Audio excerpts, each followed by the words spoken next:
yeah, more to the Arsenal team news now, which has got a bit more substance to it. Ben White is still out with COVID. Obviously, Tommy Party, Thomas Party is Tommy out. Party, Mickey Tommy B. Partey. Oh Jesus, Thomas Party is still.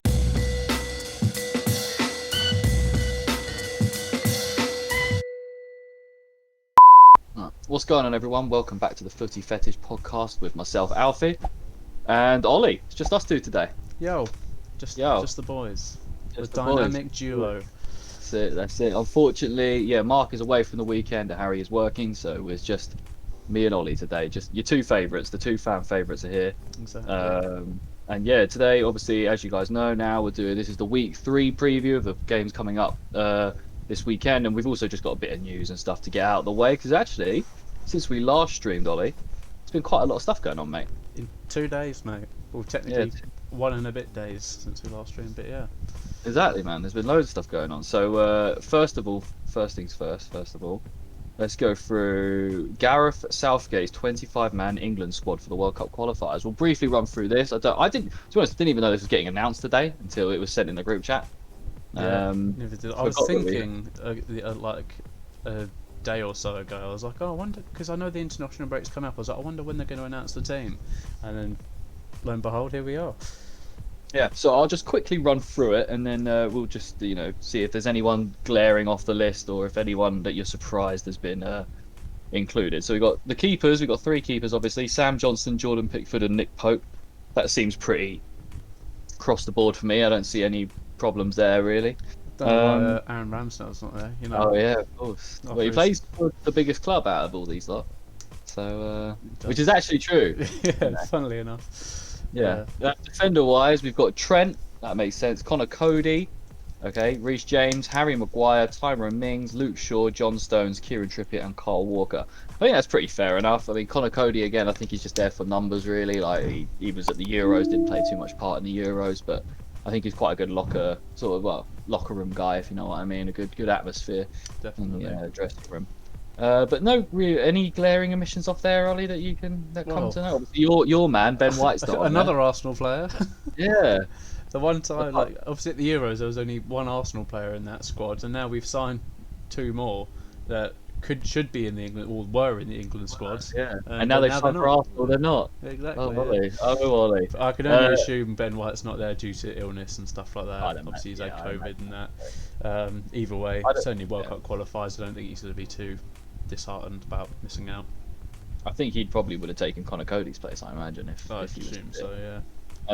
Then through the midfield, we've got Jude Bellingham, Jordan Henderson, Jesse Lingard, Mason Mount, Declan Rice, and Calvin Phillips. That's pretty standard. I like that Jesse Lingard's got obviously Jude Bellingham. Yeah. I can't think of anyone missing off that list. Obviously, no James Ward-Prowse, but if you've got those guys, you're not going to take James Ward-Prowse. No. Apart from that, though, that seems pretty spot on, right? Unless obviously no Emil Smith-Rowe, but he's under 21s. I wouldn't really. Maybe if it was. Maybe the next international break he might be looked at after he's had a bit more sort of Premier League time. Maybe Arsenal pull their finger out as well, so he'll actually get looked at properly. But yeah. But in the forwards, Patrick Bamford's earned himself his first call up to the the proper England squad. Obviously, just unfortunately missing out on the Euros, but he's been great for Leeds last year and so far the start of this season. So yeah. I think he definitely deserves it. We got 100%. The rest of the forwards now. Dominic Calvert-Lewin deserves it. Jack Grealish deserves it. Harry Kane deserves it. Bukayo Saka deserves it. Jadon Sancho deserves it. Raheem Sterling deserves it. I've got no problem with this team at all. I think it's great. I'm actually quite looking forward to watching this little. Watch it. We've got our first games against Hungary. I'll probably give it a watch now. Andorra and Poland.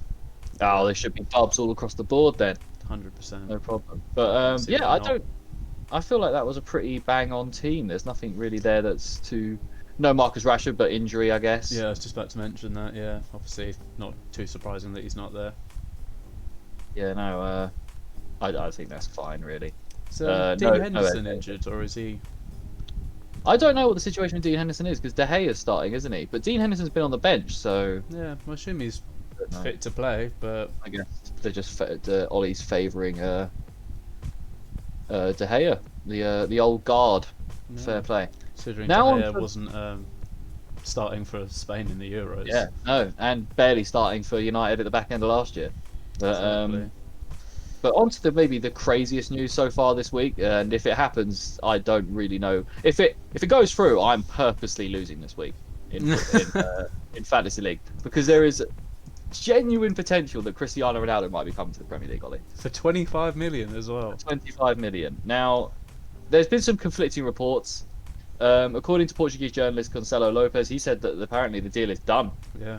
But I've also seen reported that Jorge Mendes left whatever it was, left wherever they were meeting, and no deal was done or anything like that. Oh no, that was to do with Mendes was meeting with Juve about a potential deal. Oh right, okay, yeah. To keep him there, but yeah, they couldn't strike up a deal, so it looks like he's probably going to be going. If So it looks like coughs up the 25 mil, and I'd be surprised if anyone doesn't cough up the 25. I don't know why someone like Arsenal just doesn't throw in 25 mil. Obviously, I know he probably, definitely doesn't want to go there. No, but probably at not. that point, you've just got to chance your luck, really. 25 mil for Cristiano Ronaldo. I mean, yeah, You've got to do it. Obviously, I think we could afford it. Palace should go for it from a couple you could weeks. afford the 25 mil. It's just his wages. Yeah, On top of that, which is a bit sort of crazy. But I don't know if you guys could afford his wages. well, we probably could, but it's just That's what he wants. yeah. Well, to be fair, we're still looking at getting rid of at least 5 players before the end of the window, so that True. could open up a bit of something. But yeah, no, he'll go to City or he'll probably stay at Juve. To be fair. So is this a better deal than getting Harry Kane for 150 million? Do you think? Oh, it's a tough one because Harry Kane's slightly younger. Quite a bit younger, to be fair. Yeah, well, how old is Ronaldo now? I think he's 33 or 30. I don't know. I've lost track of Ronaldo. Yeah, Age doesn't matter with Ronaldo, to be fair. Ronaldo is 36. Fucking hell, I didn't know he was that old. I thought he was Harry- younger. Harry Kane's like 29 or something. 28. 28. There we go. So 6 years. Bloody hell. But So, yeah, yeah. well, Harry Kane's definitely got age on his side. He's got more recent Premier League. Well, he's only got Premier League experience, but a lot more recent Premier League experience. But I think, I don't know, it's a tough one. I think Ronaldo, he could do bits in the Prem like he's done previously with United, but obviously that was how long ago now? 2007, 2008. It was like a fairly long time ago now, and the Premier League has changed. You might not sort of look like that sort of off face value, but I think it's got a lot more physical and over the years. So yeah, I think it could be a really good deal, but at the same time, I think with Harry Kane's age on his side, I think he would probably be a better person to go for. But I think the 25 mil is change for most of these clubs, and especially in today's market as well. Bearing in mind, Arsenal are asking for 20 mil for Eddie Nketiah, let alone 25 mil for Cristiano Ronaldo. Like, With a lot of these clubs, they're paying agents more than 25 million for a deal. Do you know what I mean? yeah. So it's like, it's crazy. But yeah, I mean, if they get here, if it gets done, then I think City are straight back in that. Yeah, they're winning the title. But yeah, I don't know. I don't really want it to happen, to be honest. I'd rather. I don't really care. yeah, it's exciting because it's Cristiano Ronaldo, but at the same time, it is just a bit like, Yeah, it's just like, okay, well, he's going to Man City. It'd be jokes because obviously, like, friend of the show and who's been on many a time, Dan Bardell will be an absolute bits if Ronaldo, obviously him being a United fan, so if he signs with City, it's gonna be crazy. But yeah, I don't know. It should be interesting. I think if he comes, I don't like. I think he puts them over the edge of everyone else for sure. It's still Cristiano Ronaldo, but I don't think it would be. It's not what everyone would expect it to be. no, definitely not. Because there is potential that it goes completely sideways, and it's not really worth it. But we are talking about Ronaldo. But Exactly. in more Manchester City news, have you seen? Pep has announced that after his contract exterminate is finished in 2023, he's going to be taking a break from management, Yeah. and then it's looking to go on to do maybe international management. He said he would like to do a Copa America. He'd like to manage a European team. So yeah, I mean, Pep for England manager in 2024 World Cup or I'll Euros, take him. whatever it is. Yeah. I'd definitely take him. Yeah, Yeah. World Cup next year. Obviously, so we Yeah. won't be there, but yeah, Euros 2024. I'm here for it. Pep England manager, I'd love that. That'd be sick. Yeah. But I think that's fair enough. He's done a lot. I mean, he's got to win the Champions League now between now and then. because Oh, otherwise he's technically failed. I yeah, know because that that's what he was brought in to do. yeah, yeah, exactly. Obviously, he's done so well with that club anyway, but he's technically failed. Yeah, But I'm sure they will get it done in the next couple of years, especially if they get Ronaldo this year. I'm sure they'll get it done. definitely. Missed the Champions League. That is Ronaldo, isn't it? So, but yeah, PSG, the team that no one likes. And just before I go on to say this, the best thing, one of the best sporting news this week is the fact that the French league has now dropped out of the top 5 leagues in the world, Yeah, and the even Portuguese league. UEFA don't rate him. I'm so happy because it is such a terrible, terrible league, and it has a terrible, terrible team at the top of it. But PSG, yep, could be potentially selling Mbappe. They want 220 million euros, which is equivalent of basically 180 million pounds, 190 million. Apparently, Real Madrid have made an improved offer of a previous one they did this afternoon of 145.6 million pounds. Yeah, Which is crazy. I mean, if they don't accept something soon around that, that's pretty crazy. I don't expect them to get 200 million for him, but no, geez, definitely. I think it's like he's destined PSG. to play for Madrid, though. Yeah, 100%. Yeah, he's gonna wear a Real Madrid shirt at some point, whether that be this season year or next year. Yeah, whenever it may be, he will be wearing that Real Madrid top. But I think PSG are in that sort of position at the moment where they can just be bastards about it. So Yeah. we can't Well, yeah. So, oh no, we might lose Mbappe. So oh, okay, we'll fall back on Messi and Neymar and all these other world class players we've got.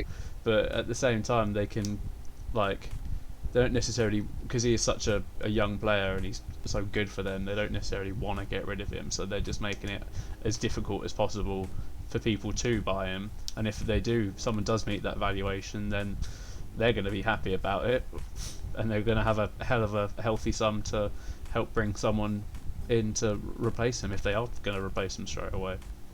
That's it. But I think this is still, again, this whole the whole Messi purchase was stupid by PSG, because now you've effectively not alienated, but you put Mbappe in a tough position where he doesn't want to be second fiddle or third fiddle to anyone. He wants to be the main guy. And if you have Mbappe, you could put enough around Mbappe to win stuff. You can. You don't need to go out and get Messi and make Mbappe feel like a second string and now doesn't want to be at your club anymore. That's stupid. You got Messi for a couple of years, or you could have Mbappe for 10. Yeah. And it's just dumb. Yeah, it's just stupid for PSG because they don't need money. They've got a great team. They will always have a great team. They won't do anything with it, and no one will respect them. But they'll always have a great team. It's just another stupid move by the. Have you seen the PSG owner's brother? All of his tweets that he's been putting out over the last couple of days. No, I haven't. Oh god, he's just been tweeting some random stuff. It was a picture of Messi in a PSG kit, and then next to him it was Ronaldo also in a PSG kit, and he put like maybe or something, and he's just been putting loads of stuff about. He tweeted something about Madrid, saying like you have to meet our valuation if you want like Mbappe or whatever. But he's just openly tweeting about it. The brother of the owner of PSG, and is obviously getting a lot of media attention from it. But everyone's just thinking, oh, when's Florentino Perez going to reply on his Twitter or whatever? It's a bit like he's going to come out with something. Pair of eyes, like. Yeah, he's going to come out with something stupid probably. But, yeah, he's an idiot. But yeah, well, considering how little money they have, how they've put 145 million pound offer in for Mbappe still baffles me. But whatever. Well, there's a will, there's a way. Yeah. Move on to a team that still nobody cares about. Spurs. Harry Kane is staying at the club. Ollie, obviously you'd have seen his announcement. Yeah. How do you feel about it, considering you do have him in your fantasy team and he is now continuing on with your rival Spurs? What did it look like? I wasn't really 100% bothered either way. I think if he had gone to City, he probably would have done quite well, surrounded by the rest of those City players. But at the same time, if he stayed at Tottenham haven't really lost anyone of massive importance over the summer. So hopefully they should be able to sort of do what they were doing last year with that Son and Kane link up. And obviously they've added to their team, not really taking anything away from it. So hopefully it's only going to spur him on they could be even better than they were last year, and he could just do what he did last year and take Golden Boot. So yeah, I think I was a bit obviously I would have loved to see him go to City just because it's a big middle finger to Tottenham. But 100%. yeah, for me and my fantasy team, I was happy with either. Yeah, fair. I think he'll be fine either way, innit? But Yeah. I think it's interesting. I think he'll be gone. He said this summer, so this season or whatever. Sorry. So I still think he'll be gone like after this summer, basically. Well, yeah, there's And a lot of talk of is this all just quietening down until January, and it was all going to Yeah. kick off again. Well, from what I've seen is that he's trying to negotiate a new contract with Spurs that will see him earn 400 grand a week and put a release clause in the deal. Because Harry Kane is the type of guy that thinks gentlemen's agreements count for shit in 2021. Yep. Which is yeah. But he's got how long? 3 years left on his contract or something? 3 or 4 years left on his contract already. So if he signs this new contract, is that another extension to to stay even longer? An extension. Yeah, it will be an extension, but but he'll have a release clause in it. So Yeah. if they pay it, they have to get rid of it. Do you know what I mean? So it is what it is, and someone will pay it. Mm. But another rumor around Spurs is I don't know how true this is. I've seen it dotted about a few places, but if it's true, I just think it's very interesting, and I wanted to get it out there. But they've opened talks or trying to open talks with Juventus around the possible deal around Weston McKennie for $55 million. The young American lad. Yeah, the American guy. Yeah.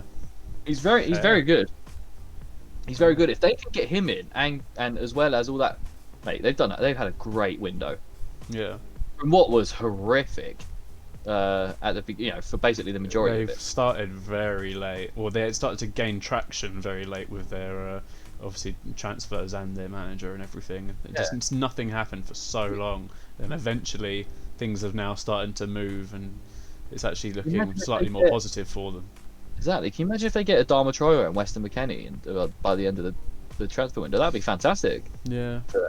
I'm not sure how much they'll push for Traore now that sort of Kane's 100% staying, but unless they're just thinking, they definitely should. Yeah, I think Nuno will want him. Yeah, I think they definitely should, but I'm not sure how much it will now be a priority, because I think they were like, right, if Kane is going, we do need someone.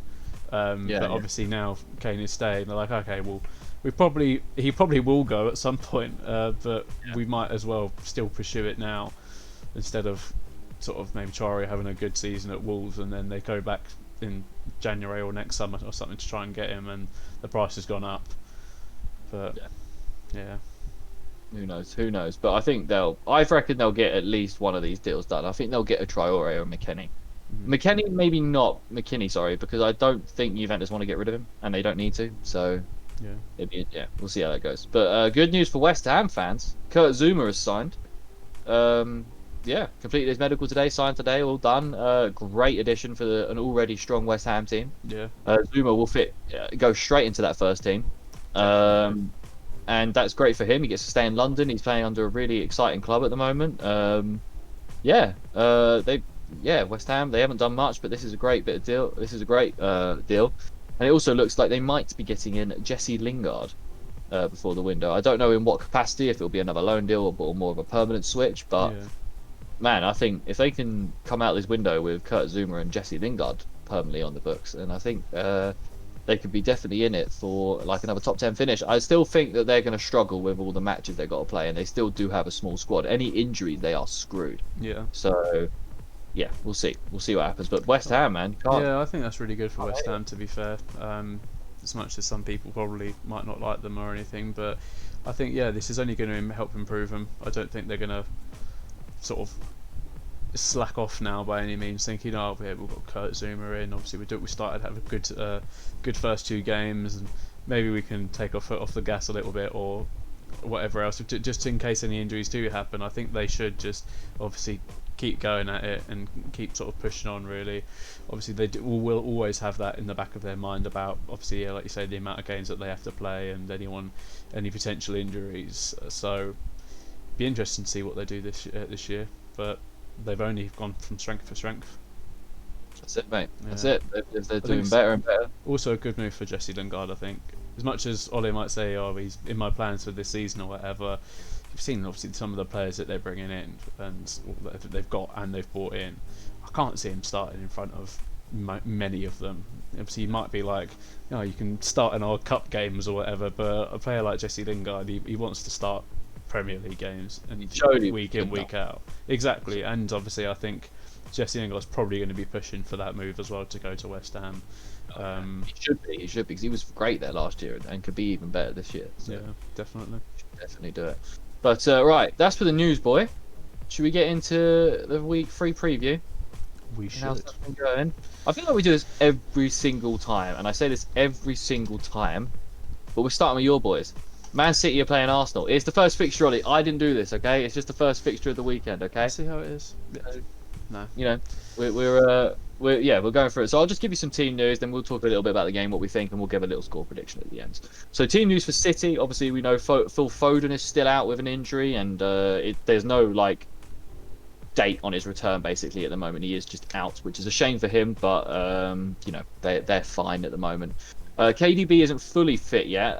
Probably won't start, but it is rumored that he'll be off the bench at some point, which I imagine he will. Probably get a good half under his belt, I imagine, or 30 minutes. Yeah, I reckon he'll probably get between.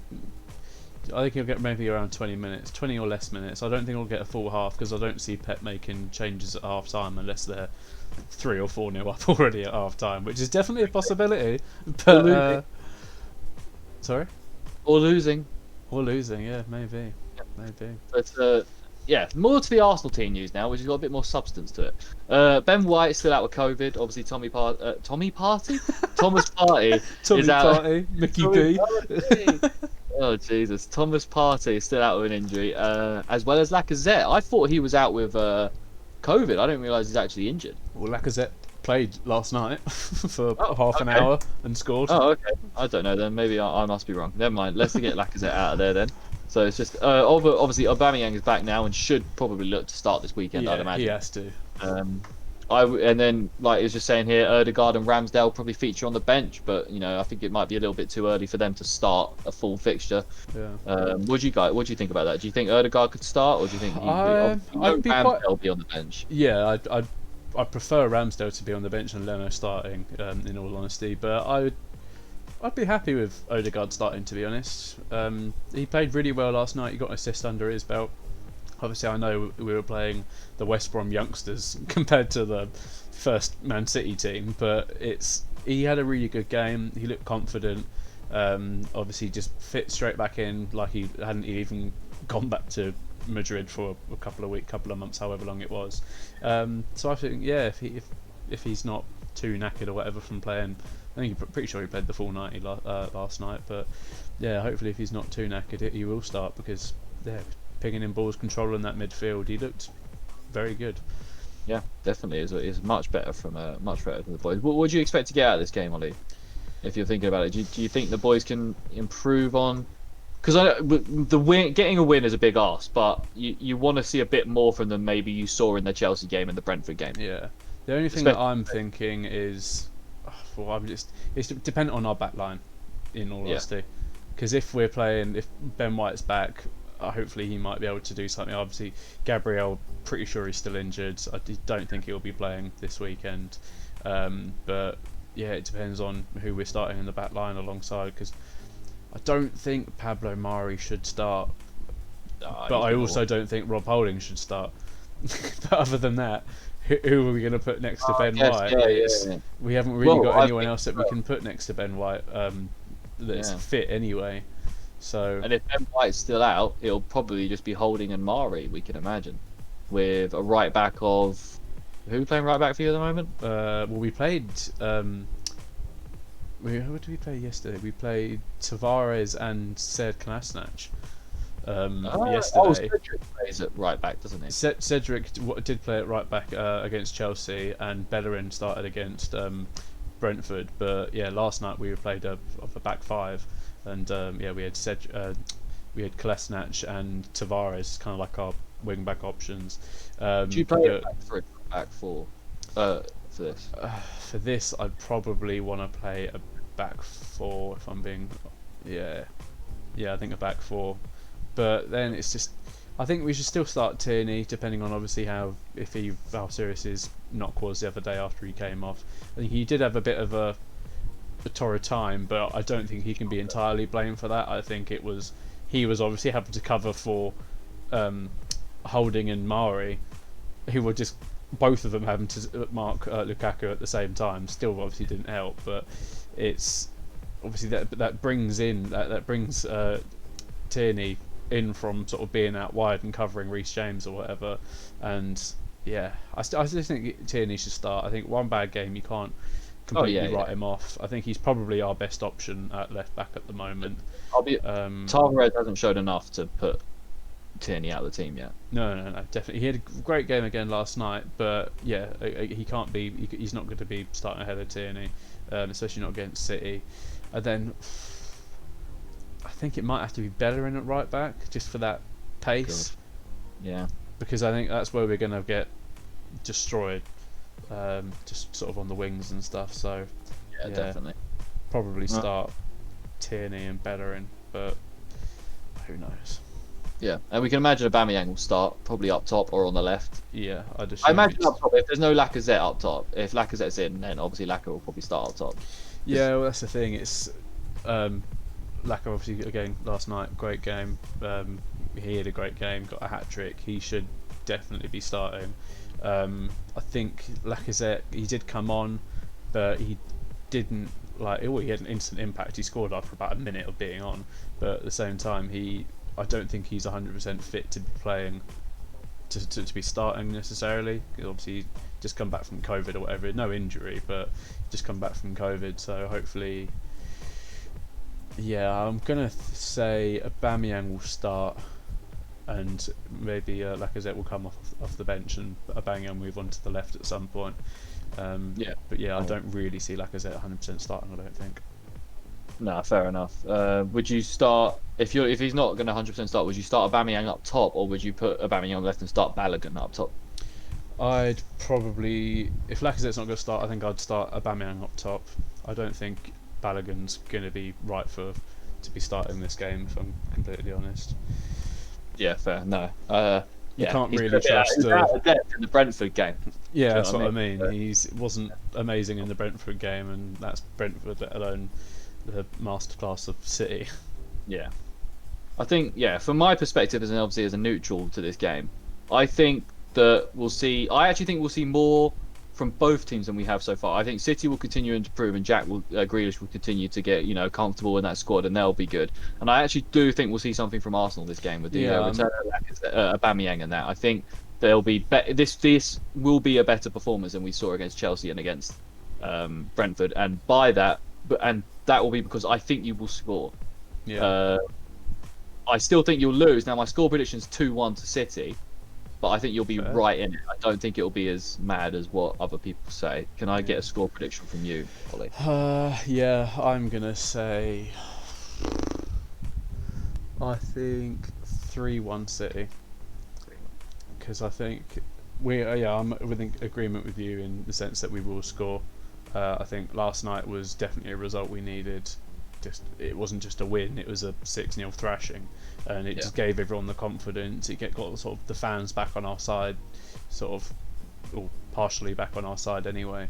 So hopefully that's just a bit of a confidence booster going into this weekend, and even like the type of football we were playing last night as well. Just filled me with a bit more confidence. It was a different team compared to the. Sorry. Who are you playing? I genuinely don't know who you're playing. Who are we playing?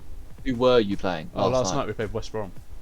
Oh, okay, fair play. Yeah. Well, West Brom, but it was a load of their average age of their starting team last night was like 22 or something. So it was a young team, but it is what it is. I'm not gonna trash them for winning 6-0 against West Brom. We should be winning that game 6-0. So I'm glad we did. If it was a 1-0 win or something, then I'd be a little bit concerned that we're only beating West Brom youngsters. I think at least 5 or 6 of them, it was their first team debut. So, I was just happy that we thrashed them, really. Yeah, no, definitely. I think you, definitely showing more. I think that it's still gonna be tough times ahead. I think you still got a lot to work on, but definitely. there's at least there's something now that you can look at and be happy with, and there's some shed of positivity. You know what I mean? Exactly, man. Exactly. So it'll be interesting, and I am very much looking forward to watching that game first thing on Saturday. On to the next game, and I was going to make a Paralympics joke and somehow into with like Newcastle versus Southampton, but I just couldn't really word it without probably being like massively offensive, so I'll just leave it. Yeah. But anyway, Newcastle team news. They're still without first team keeper Dubravka and second choice keeper Carl Darlow. That is a big loss for them. Isaac Hayden didn't train on Monday, and neither did John Joe Shelby after a knock, I think, on the weekend. But yeah, against Villa, yeah, it was. And then so that's about it. There's some big missing names from that Newcastle team. But Southampton news, it's only Stuart Armstrong that's still injured, and it says here that Hassan Hüttl expects that he'll be starting the same team that drew against Man United.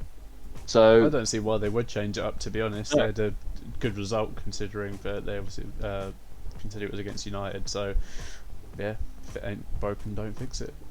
Yeah, it'll be interesting this game. Well, I mean, no, it wouldn't. No, it wasn't. Why am I lying? Why am I lying? It's not interesting. I'm lying. Yeah, no, it won't be interesting. Somewhat thought-provoking. Yeah, exactly. Yeah.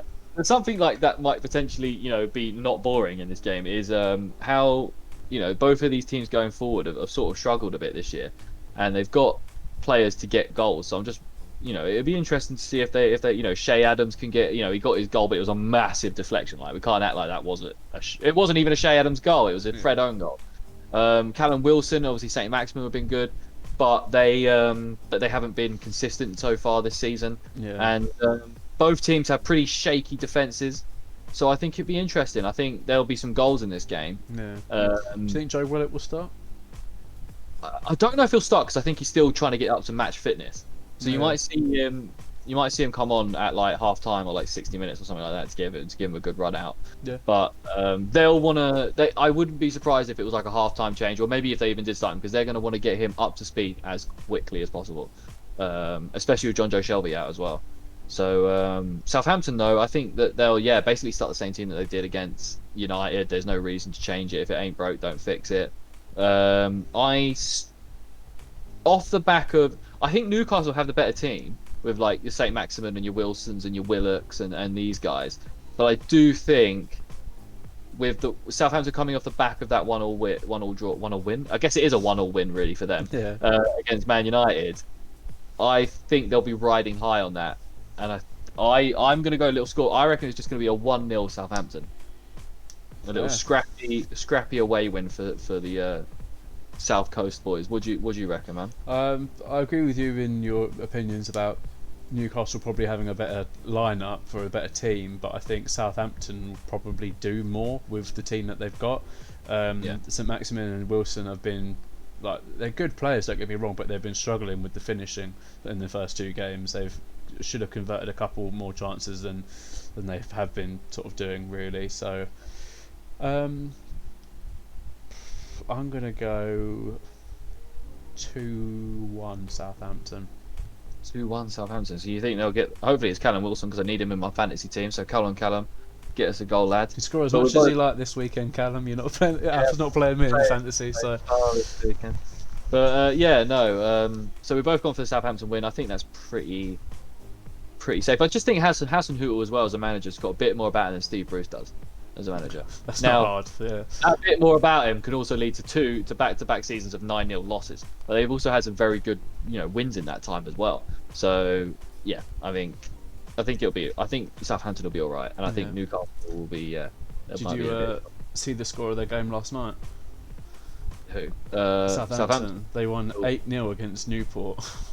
Oh wow! Okay, fair enough. Yeah. But was it Newcastle that played again? Newcastle Burnley played last night or something? Oh, did they? Yeah, that went to penalties. Ooh. Yeah, I think Burnley won in the end. But yeah. I know that we're the only fucking Premier League team that's gone out so far, but we'll get onto that soon. We won't go into that, 'cause I'm not talking about it. But Brighton Everton. At Brighton at home against Everton, who have been a bit, I'd have to say Brighton have been the better team so far at the start of this season compared to Everton. They've actually, they're fourth in the league, I think, or something like that. After 2 wins from 2 games, they've looked decent. Not 2 clean sheets, that's a lie. 1 clean sheet, but they have got some injuries, Ollie. They've got Dan Burn out, Danny Welbeck out, Joel Veltman out, and Tariq Lamptey is still out. That's a lot of players that will be in that team. Yeah. That's 2 of their starting centre backs and their starting left back. Everton, on the other hand, have Moise Keane out after he got a red card in the I guess yesterday. Cenk Tosun and Andre Gomez are out with injury, while James Rodriguez, right? so this like it's funny, isn't it? Because it's Everton, and it's kind of jokes that he's sort of taking the piss a little bit in terms of, but he is an actual scumbag for the fact that they're paying him all this money and all this kind of stuff. He's just given up. Yeah. Like he might be one of the most disappointing players ever in terms of what we in terms of that 2014 World Cup, and now it's been. He's not young anymore either. He's late 20s, I think. I don't really know where he thinks that he could do something like this, even to Everton, because I don't know, his play and what he's done over the last few years does not warrant him being able to do anything close to this. No, not at all. If he's not the sort of player that can, or he doesn't have much weight to throw around, and he can't. It's not like he can back it up and say, "I'm one of the best in the world. I don't want to play for this crap team or whatever." Like, he's not got that to fall back on. So it's a bit of a sticky one for him, really. I think he probably feels a little bit sort of betrayed by Carlo Ancelotti and stuff like that, and he's probably a bit pissed off, but he's not going about it in the right way to do something about it, really. He's now just being a bit petty. 100%. He's being a complete idiot, and I don't know if this, like, if I'm a manager looking at a squad, I'm like, oh, why would I want James Rodriguez? He has the potential to just not turn up to work and just stream on Twitch all day, which is a great way to spend your time, people. Twitch, we love you. Great plug. But yeah, exactly. But yeah, I wish I could stream on Twitch all day and get paid for it. That'd be sick. Yeah. But yeah, no. I think he's an idiot, basically. This game, I actually think Brighton could do something here, Ollie. I think they've got the potential. I think they're both weak defensively enough that.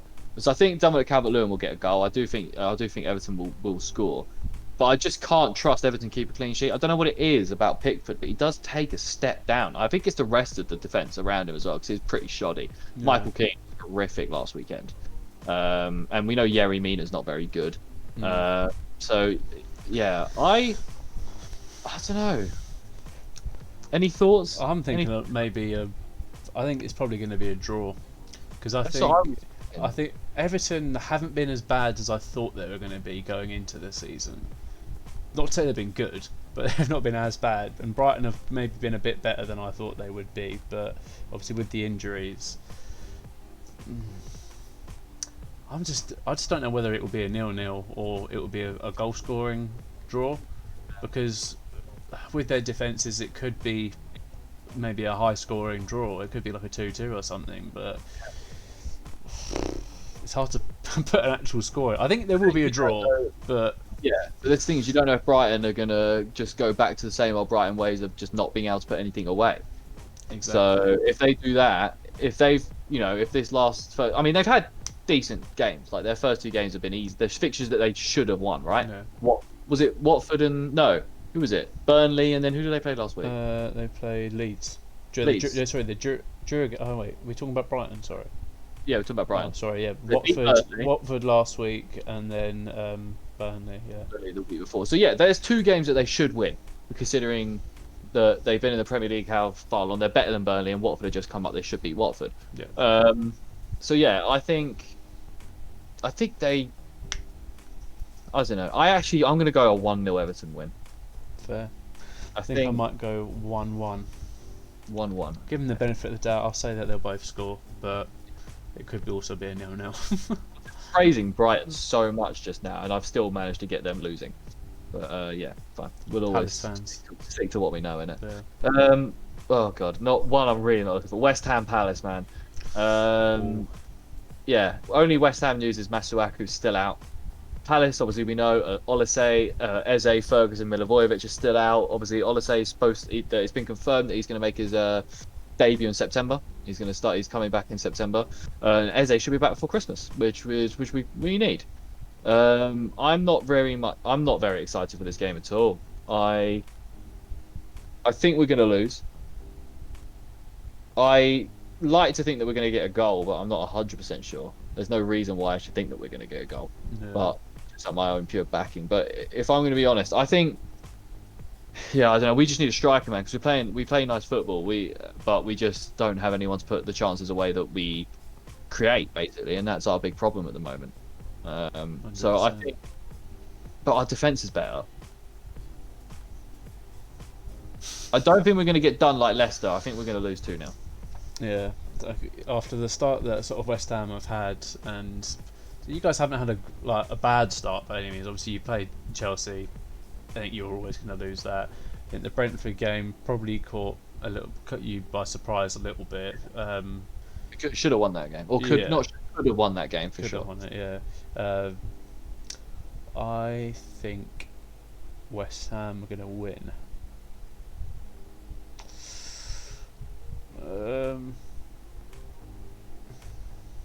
I think 3-1 maybe. I think you guys will get you guys will get a goal, I think. But I think West Ham will probably just see it out really. There is always a chance that we do get wins against West Ham. This is the thing, that even when we don't deserve wins against West Ham, we still do seem to manage to beat West Ham. Yeah. So maybe some of that shithousery can come through and we can win. But I'm not looking forward to it. But hopefully we can show something. Getting a goal is the big thing. That is the big thing. We need a goal. But yeah, West Ham, I think they'll continue their winning ways, and only move from strength to strength, man. I think it's hard to be like nice about any other London club really, because obviously as a London club you don't, it's sort of your closest, that's your city, right? But I don't know, man. There's something about West Ham. They're fun to watch. I've got a lot of my family support West Ham, so they've always got some sort of soft spot. I don't support by any means, but I've been to a fair few West Ham games. Obviously at Upton Park, not been to see him at their new stadium, but I've been there to that stadium. But they're a fun team to sort of. I was gonna say, a lot of West Ham fans are fun because they're either like hopelessly delirious about what the club is at, and understand that they're like, we should be winning trophies or stuff, or they've been so miserable with the up and down, the yo-yoing from league to league, they're just happy and with what's going on. So it's just I do have to say they do have a great chant as well. The "I'm Forever Blowing Bubbles" song is a great and a iconic song. Yeah, I think it's kind of shit personally. I think you're blowing fucking bubbles, lad. Do you know what I mean? But it's iconic. Yeah. It's iconic. It's shit, but it's iconic. But okay, just so you know, Norwich fans, I'm sorry, I didn't look into your team news. You're a waste. You are a bit of a waste of time on, unfortunately. So Norwich, I don't know. I just put it doesn't matter about Norwich team news. But Leicester, on the other hand, they've got Johnny Evans and Yannick Vestergaard will be out through injuries. Obviously, I think probably one of the worst or overrated players in the league, Iosi Perez, is out due to the red card he sustained in their game against West Ham.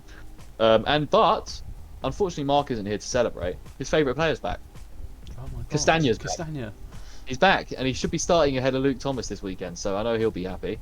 But if we talk about that, can we talk about Iosi Perez quickly and how awful he is at football and how he's sort of. I remember when he was at Newcastle, everyone was just like, next best thing, Iosi Perez, And he went to Leicester, and he was like, it's going to be really good. He's going to kick on now. Nothing from him. Wasn't he? He was the Mahrez replacement, right? I think so, yeah. That's awful. Yeah. It surprises me that he's been there that long, because he's just faded into the background, really. Well, he has. He's been one of the players who's just faded into the background. He's not done anything really of note.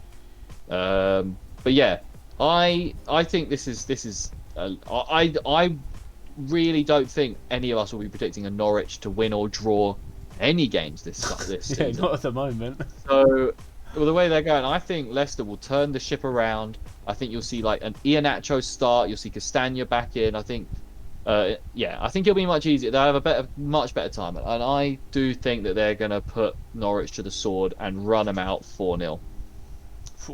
Fair enough. Destroy him. I think they're going to destroy him. Yeah. I'm gonna say, I think a 3-0. 3-0. Yeah. I don't think Norwich are going to be able to even get a consolation goal. But judging through sort of Leicester, probably still going to be feeling a little bit disheartened by the whole West Ham domination the other day. Because I think after that game, obviously they were with the red card and everything, and then from then on it was just downhill for Leicester. They didn't look amazing. Yeah, they did get one consolation goal, but at the same time it wasn't sort of amazing. It wasn't like they were then on the comeback, but they just ran out of time to do anything. It was literally just, oh, okay, well, you managed to get a goal. So I just think that they probably won't feel 100%. They won't feel as confident as they probably were feeling towards like before the game against West Ham. So, but 3-0, can't complain about that really. No, 100%. Yeah, I think that's an easy 3 points for Leicester. If they don't do it, if they don't win by a good few goals, there's a serious problem at Leicester so far this year. Yeah, well, Norwich have conceded 8 goals so far this season, and they've not scored anything. So yeah, Norwich down 20th rub. I honestly will be surprised if they get like anything this season. Yeah, I think did you say on the podcast the other day that they could be the next derby? Oh, 100%, bro. They could go this whole season without getting a win. Yeah, that would be mad. 100%. But yeah, they are awful. But I'll do it after we've gone through all of these. But the Champions League groups the draw's finished. So I'll run through them after we finish these reviews, and then we'll finish with a bit of fantasy talk, boys, as we always do on a Thursday. But Villa Brentford is the next one. So you were 3-0, weren't you? Sorry. Yes. Yeah.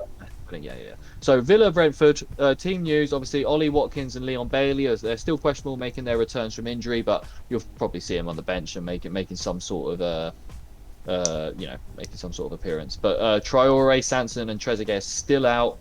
Brentford, they're fine, no new injuries, just Joshua Silva out, he's not a massive part of obviously what they're doing. So I think I still don't think that Brentford are good at all. I think that they're pulled the veil over our eyes with the Arsenal game. And I think we saw much more of the Brentford that we're going to see for the rest of the season in the Palace game. And I think it's the same for Villa. You know, they didn't show us much in the first week, but last weekend just gone, I think that's the same. More Villa that we're going to see, more attacking. I think they're only going to go from strength to strength when they do eventually get Ollie Watkins and Leon Bailey back. Yeah. I wonder what they're going to do. They've got Danny Ings, who seems to be starting off quite well. This is the question I was going to pose to you real quick. What do you think? What do you see happening? Do they go to a 2 up top, or do they just rotate Danny Ings and Ollie Watkins? Yeah, I'd like to see it up top, because you don't really see that often anymore. It's not really, because do you remember 4-4-2 used to just be the bog standard formation. It was just the go-to, but you don't ever really see 2 strikers like anymore. It might be sort of maybe a proper striker and then just someone sort of sitting just behind or whatever as like a 9. But yeah, I would like to see them play up top together, because that would be quite interesting, but it also wouldn't surprise me if they were to just sort of rotate them. Obviously, Ollie Watkins, young, very talented player, has done bits for them the last couple of seasons. Danny Ings, obviously, new in, but he scored a great goal last week. He's not someone that you can dismiss by any means. He's not had the last couple of seasons it's not been bad at all. I'd like to see them both play up top together. Yeah, I think they will. I would be surprised if they went to like a 3-5-2 or something like that, maybe. Because they have players like Sanson, obviously like Buendia that they're going to want to get in, El Ghazi, like all these players. They have such a good team, and quite a deeper squad than we actually think, than you sort of realise. Yeah. But I think Villa, they're going to continue to push on, man. I don't see Brentford being a problem for them. I do think Brentford will score, but I reckon it'll be a 2-1 win for Villa. I think they'll definitely get this one done and be taking their charge to the top 10 again, I think. Yeah. I'm going to go with a... I'm going to go 2-0 Villa. 2-0 Villa. No goals for Brentford, no? No. I see Ivan Toney getting off the mark for this year. I just see it happening. Yeah. He's got to get a goal sooner or later, isn't he? I just think, probably we get one soon. Probably the most, aside from Man City versus Chelsea, Man City versus Arsenal, the most important game is Liverpool versus Chelsea. This is going to be massive. Wicked. This is going to be such a good game. I'm so excited to watch this game. Definitely. Robertson is back on the bench, obviously, last week. Rumours that he could step in into the starting team. Obviously, it's a bit weird because Tsimikas has not been bad. I mean, he's not been great at all. Yeah. He's not been great, but he's not been bad at all. What do you do? Because obviously it's for Andy Robertson. Yeah. I think you probably have to play Andy Robertson. Yeah. You just bite the bullet. Yeah. You protect the morale of Tsimikas, and you just go. You have to do it. I think. Okay. You can't. With such a big game. It's early in the season. It's obviously two of the best sort of teams in the league at the moment. You have to carry all the momentum forward. Obviously Chelsea have had a great start. Liverpool have equally had a great start. So it's just about carrying that momentum forward, and one of them's going to lose. I don't think there's going to be a draw. I think one of them will lose. But I think who's going to lose? Yeah. Yeah, Liverpool. Fair. Well, I was kind of thinking it, but I think they need to play all their sort of have their team, like their back line, as solid as possible, and playing someone like Robertson, who's a proven great defender, going forward and back as well. He's not just sort of a great attacking defender. He's also very good defensively. So I think you've got to sort of go with it really. Play as strong as you can really, especially with Lukaku up top. So he's not going to be too much playing on Andy Robertson's mind, because he's going to be him versus Van Dijk. But yeah. Oh mate, that's going to be so. I do think that Lukaku might get the better. He's probably going to get the better of him as well. I kind of hope that Lukaku just absolutely tears him a new one. You got them both in your fantasy league. Oh, I know, but yeah. Either way, I'm not starting any of my Liverpool guys or my Chelsea guys. Defender-wise, I'm not starting them this week. Just not having it. I've only got Van Dijk from Liverpool. Fair. I think I've only got. Oh no, I haven't. I've got Thiago Silva as well from Chelsea, but he's not bloody starting at the moment. So. Well, I think this will be interesting. I think we saw, obviously, Burnley played Liverpool. Liverpool looked good going forward, but Burnley could have got a result out of that game, or at least a goal. They could have caused Liverpool problems if they're finishing, or like their timing, because they had a few offsides. If their timings had been a bit more on, they could have done it. And Chelsea, but I think, have been the most impressive team so far in these first 2 weeks by far. And they're only going to get better now. Lukaku's had more time to get into the team. Havertz is looking wicked. Mount, they're just so talented. I just don't see. I see Liverpool getting a goal. I don't think it's going to be like something like Chelsea going to win 2-0 or 3-0 or something like that. But I think Chelsea could. I think it could be like I think I'm going to go high scoring. I'm going to go 3-2 to Chelsea. Ooh, fair enough. 5-goal thriller. Yeah. In Anfield. Such a tough one, man. There's going to be a winner, I think, but it's at Anfield, but I think Chelsea have probably had a slightly better start. 1-0 Chelsea, why not? 1-0 Chelsea. Yeah. Conservative approach. I like it. Okay, so we got very different. 3-2. I've said, and you said 1-0. I like it. Yeah. Burnley versus Leeds.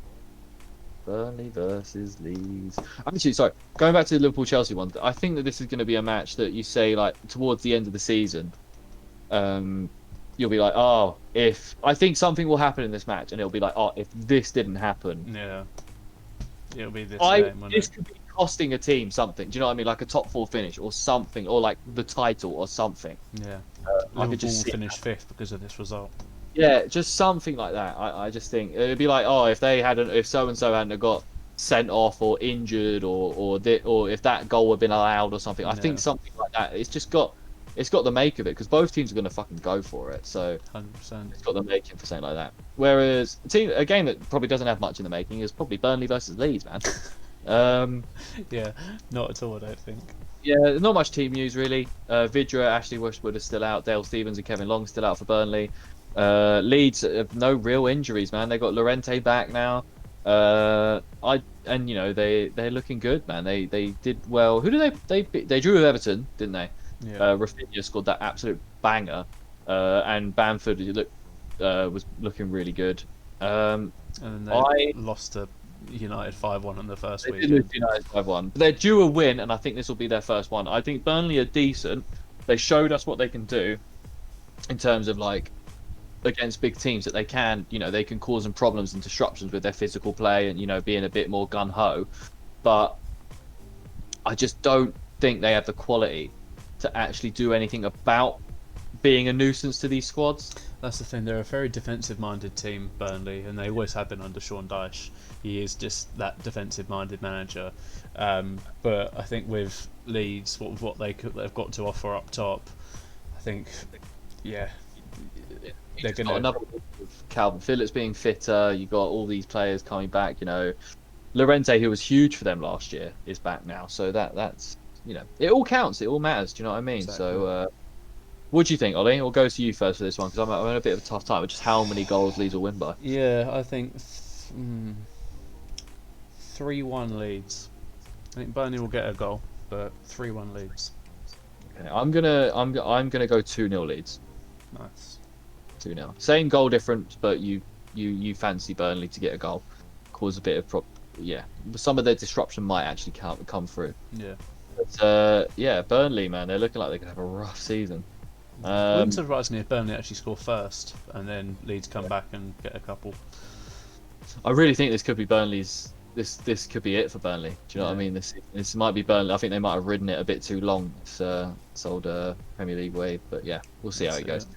Spurs Watford, man. Harry Kane's back. This has got to be his first start full back, like Premier League start, like 90 minutes under his belt. Fucking let's go. Obviously, it looks like Christian Romero is back and could be featured from the bench, which is he picked up a slight knock. Obviously, their new signing from Atalanta, which I'm a massive fan of. I think he's going to be wicked this year as a replacement for Alderweireld. I think it's just, but yeah, I think he could be even better than what Alderweireld has been for Spurs. So Watford is nothing really going on, to be honest. Watford, yeah, they showed us that they can be surprising and take advantage of teams that aren't necessarily focused when they beat Villa. Yeah. But then I think last weekend they lost to whoever it was. I can't remember. Who did they lose to last weekend, Ollie? Watford. Brighton. Yeah. Brighton. So yeah, I think that was much more of what we're going to see from Watford. If they can't pose too much of a threat to Brighton, I don't think a team like Tottenham, who can obviously have more about them. Do you know what I mean? They beat City. They've got more about them. They beat City without Harry Kane, and now they've got Harry Kane. So why can't they beat? Well, why can't they actually smash Watford? They've had 2 scrappy wins, so they showed that they've actually got a bit more about them, maybe than they really, because they never won scrappy games back for as long as I can remember. They never won scrappy games.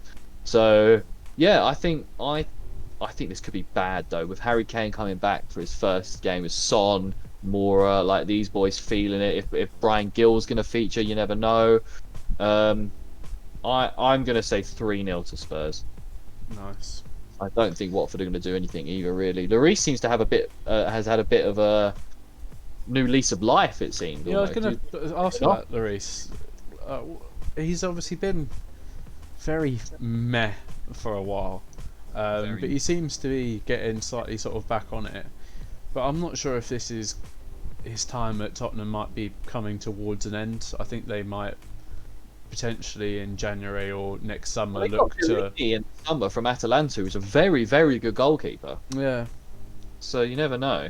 That's the thing. I'm thinking they might have a look around, see what they can get for him. Yeah. But again, he is their captain. So wait, is he their captain? Is it him or Kane? Yeah. Yeah. But he's only 26, Galini, as well. Younger. I thought you were about to say Lloris then. I was like, what? No. Yeah, Galini. Yeah, he's only a young keeper, so yeah, he's good for Atalanta. You know how much I fucking love Atalanta. Yeah, mate, you and your football manager. Yeah, boy. But yeah, we're going back-to-back Serie A's, by the way, if anyone's interested. I know you're not, but we're doing it. Yeah, Ollie, give me a scoreline, bro. I'm gonna go 3-0 as well. I think. 3-0, nice. I like it. Harry Kane to get all 3. I love that. I wouldn't be surprised. I would not be surprised. I think that is very a big possibility, and I don't care this week if that happens because I'm not playing you. But yeah, last game of the weekend, man. Which I also think this is going to be a great game. I think this is a good week of football. Sunday's a little bit dead, obviously, with the Burnley, Leeds, and Spurs, Watford being the first 2 games of that day, and then but you got Wolves, Man United to finish it off, which I think is going to be really exciting. The F1 starts at 2 o'clock, so that'll see me through to the Wolves United game later. I'll be working, so it doesn't matter. Wolves, Man United. Wolves news: Nato, Podence, and Johnny are still out of injuries. They're 3 players that actually, do feature for Wolves, so it's quite big of them, to be losing them. As in terms of Man United, obviously Rashford's returned to training now after his surgery, which is great to see. Hopefully he kicks on and can get back to being this absolute don on and off the pitch. Alex Telles is still out, and I don't know if you've seen, but Scott McTominay has sustained a groin injury. It looks like he's going to be out for a little while. So I guess it'll be Matic and Fred that take up those 2 pivot positions. Yeah, I'd assume so. But yeah, I mean, I think United will bounce back in this game. I think Wolves are good. Like, they showed that they're scrappy. Like, they were unlucky to not get some sort of result against Tottenham last weekend. And they're scrappy. They can definitely get a result. But I just think that after that Southampton game, we are going to see Varane in, and we are going to see Sancho in from the start. I was just about to say the exact same thing. I think they've got to start this weekend. It's a 100%. big game for them to really show what they're worth. Wouldn't surprise me if Sancho contributed in some way into either a goal or an assist. Has to. I drafted him so high because I thought he was going to go, and he's done nothing so far. But I need him to come through for me. It's just like the England team at the Euros. You barely saw him. Yeah, no, exactly. But I think he will, man. I think he'll start this weekend. If he does, if the front three is not Greenwood, Pogba, Sancho, or like Martial, Greenwood, Sancho, that's criminal, man. Yeah, that is criminal. But scoreline prediction, I think Bruno Fernandes as well. Bruno Fernandes, man. Bruno, man. You've been my light in this team so far this year. I need you to keep it up. I think it was scrappy. I think Wolves have it in them to score, and Man United definitely have it in them to fuck up and concede. Yeah. So, but then Varane, if you bring Varane in, is he going to be blooded in? Is he going to be ready to go, like chemistry-wise, like all sorted now? I don't think so. I think he's going to take a little bit of time. Yeah, but Varane is also he's a world-class player. He's been doing it for a long time now, and obviously he's been at the same club for quite a while, but he knows how to play football at a high standard. The Premier League is a different standard, but at the same time, I think he will slot in. Trying to figure out if Wolves will get a goal. That's basically. I don't think they're going to win or anything. I just can't decide if they're going to get a goal or not. Yeah. I could definitely see him scoring, but at the same time, like you say, because I think Varane is a little bit of an unknown, just because of obviously him being a new team and stuff like that. But I think you also can't look past his, obviously what he's done previously. So, yeah. I'm gonna say 3-1. I'm gonna say 3-1. I think they'll get the goal. Go. I think 2-1. I think Traore is finally going to get off the mark for Wolves. But yeah, United are still going to win. Nice. Yeah, I'm with you, man. I think. Sorry, what was your score? I cannot remember. I think 2 or 3-1. I can't remember one of the two. I'm going to go 3-1, same as mine. Oh, okay. So sorry. If we win together, lose together. Yeah, exactly. Fuck it, whatever. Right, let's get into this Champions League. That was obviously that's all the football this week. All coming up this week. I think it's going to be a great. I think it's going to be a great weekend of football. I think we're going to see goals. But I think I'm a little bit. Last weekend of football before the international break as well.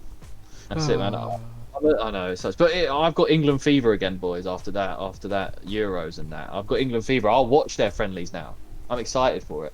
Yeah. So yeah. But let's go into this Champions League 2021-22 group stage draw. Yeah, I've not seen anything about it yet. It's been done well. Ollie, let me give you the news, buddy. Group A. It's a good group. It's good. It's a tough group. Manchester City. Ooh.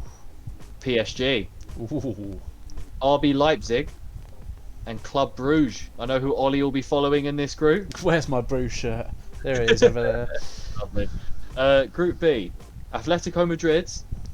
Liverpool. Porto. And AC Milan. First two good groups, to be fair. Yeah, man, that is a group. Group C, Sporting CP, obviously Sporting Lisbon. Yeah. Borussia Dortmund, Ajax, and Besiktas. So you probably imagine Dortmund and Ajax coming through there. I think you never know. Besiktas and Sporting could cause an upset, for sure. Yeah. And then you've got Group D, Inter Milan, Real Madrid, Shakhtar, and FC Sheriff, who I have no idea who they are, but fair play for being involved. Yeah. Yeah, that's an interesting group. Yeah. And then you've got triple Bs and a D, Bayern, Barcelona, Benfica, Dynamo Kiev. That's quite an interesting. Bayern and Barcelona are in the same group. Yeah, that's quite cool. Is really good. Group F, Villarreal, Man United, Atalanta, and Young Boys. I think Atalanta group making a little run through there. Yeah, I think United will be very happy with that, to be fair. Yeah. Considering a lot of the other English teams at the moment, well, I haven't gone through all of them, but a lot of the other English teams at the moment have got a number of big names in their group. City got to play PSG and Leipzig. Yeah. And Bruges. That's not low Bruges. Obviously, Milan have got Liverpool got Milan, Porto, and Atletico. That is crazy. Yeah. Then Group G, we've got Lille, Sevilla, Salzburg, and Wolfsburg.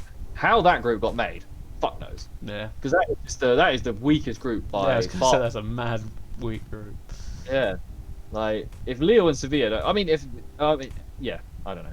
That I can't even say it because they're also like Sevilla's got to top that group though. Yeah. Group H, final group: Chelsea, Juventus, Zenit, and Malmo. Yeah. Like these are good groups, man. These are good groups. There's one or two in there that are a little bit a bit like, I think a lot of other clubs would want to be in those groups. But there's one or two weak ones, but the rest have got at least two very good teams. Immediately, I know Liverpool are a different beast in Europe, but Atletico Madrid, Porto, and AC Milan is a tough group. If they slip up at all, they're out. So yeah, I mean, it's going to be interesting. If you're watching or listening, like tweet us, not tweet us, we don't have Twitter, Facebook us, or comment down on our Instagram, send us a DM or whatever, and just chat to us. What do you guys think? If anyone going to be there, or put it in the chat if you're in there right now. Yeah. Whatever it is, just let us know. It's an interesting group. Right, finishing off this podcast, Ollie, is our final segment, the fantasy segment, where we talk about our fantasy league. Fantasy. And let me get it up because I don't know it off the top of my head. But week 2's in the book now. Obviously, there's been a bit of a change around in the table. Yes. After a mixed bag of results, some surprising, some not maybe, but we'll get into that now. So, Ollie, you're editing this podcast this week, aren't you? This one. So, Ollie, for me, you do me a lovely favour of putting up the results for week 2. Now, please, bro. Thank you. Oh, why is it logged me out? Damn it! That's right. I've got them here. It's okay. I've got it. Sorry, results. So yeah, Ollie, bang, they're on there. Sweet. So as you see, Ollie's 420 Blaze Matuidi managed to beat my gay pride, 67-47. You had a great blinding week. Your Man City boys came through for you. Yep, that's what happens. If Man City do well, my team does well. Exactly. Harry Smelly Alley just managed to beat out Average, who were looking decent for that win until the final day. Managed to beat him 52-47. We've got Mark's Crouch Potato just narrowly losing out by 1 point to Jacobs. Ain't got a Scooby, which I'm confused how that happened. Yeah, I was just about to say exactly the same thing. Mark was all cocky, said, "I'm nailed on for the win. All they got to do is start." Yeah, all I need is my 3 players that are playing in the West Ham Leicester game just to start, and I've already beaten Jacob. They all started, and at one point he was winning. I don't know what happened, but yellow cards maybe. Yeah, I have no idea what's happened. Yeah, so Jacob got a surprising win. He must be happy with it. He must be thrilled. I think Soyuncu lost points because he went from 2 points to then having -2 for 4 goals conceded. Schmeichel obviously only got 1 point. He had -2 points for obviously goals conceded as well. Vardy didn't do too much. Obviously he had Maddison on his bench. Every year we do fantasy league, Mark gets Vardy. Yeah. But I mean, it's not a bad choice, but it's just interesting. But anyway, yeah, for the last matchup of week 2, Charlie's Daniel Gregory FC destroyed George Lipton's Arsenal, who is unfortunately, George, is looking like the weakest person because as you can see from the league table now, boom, it's been a bit of a shape up. Charlie is sitting pretty. Daniel Gregory FC sitting pretty atop of the league with 6 points. They're doing well, and then you got Harry, you got me, you got Jacob, you got Mark, you got Ollie, and you got George. The rest of us all tied on 3 points. The only is our overall score plus difference is the ones that is separating us at the moment. You got average bottom there, man, with 0 points, which is I suppose good for what us. we like to see. Yeah, that's what we like. So we don't want that. It was a bit painful being 8th in a 7-man league last week, but yeah, not anymore. That's not anymore. But hopefully, average can stay down the bottom. No one wants average to do well this year because it will be embarrassing for all of us. Yeah. But going on to the fixtures just for this upcoming week, obviously we're going to see more movement. Probably, I'd imagine in the table. I'm hoping it stays close throughout the league because it has the potential to someone to take off. Yeah. And got all the transfers going through tomorrow as well. Have all the transfers going through. I know George is making basically half a team is swapping out. He's made so many. He's also looking to use real world sort of things to convince people for trades as well. We'll let you guys know about that if anything progresses. But he is trying to butter up everyone to trade for sweeten the deal. Exactly, because he has nothing to trade for in terms of his team. But yeah, going into so this is game week 3. We've got Jacobs and got Scooby versus Ollie. Your 4-20 Blaze Matuidi. You got to be feeling pretty confident after that last game week. Yeah, fairly confident, but you never know with fantasy. I was feeling pretty confident after the first game week, and I did horrendously.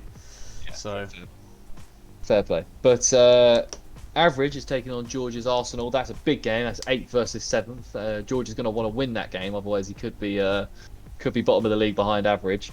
And then you got my Gay Pride versus Charlie's Daniel Gregory. It's so hard to say my thing's name without sounding like Gay Pride. Oh, dickhead. Yeah. But Gway Pride versus Charlie's Daniel Gregory FC, and then Harry's Smelly Alley versus Mark's Crouch Potato to finish us off our last game of the week. But yeah, I mean, fantasy's going well this year, going well so far. There's definitely some transfers that are going to be made. Yeah. Obviously, if Ronaldo comes in as well, I'm definitely losing this game week. You just got to play everyone, everyone that's not like guaranteed to do much.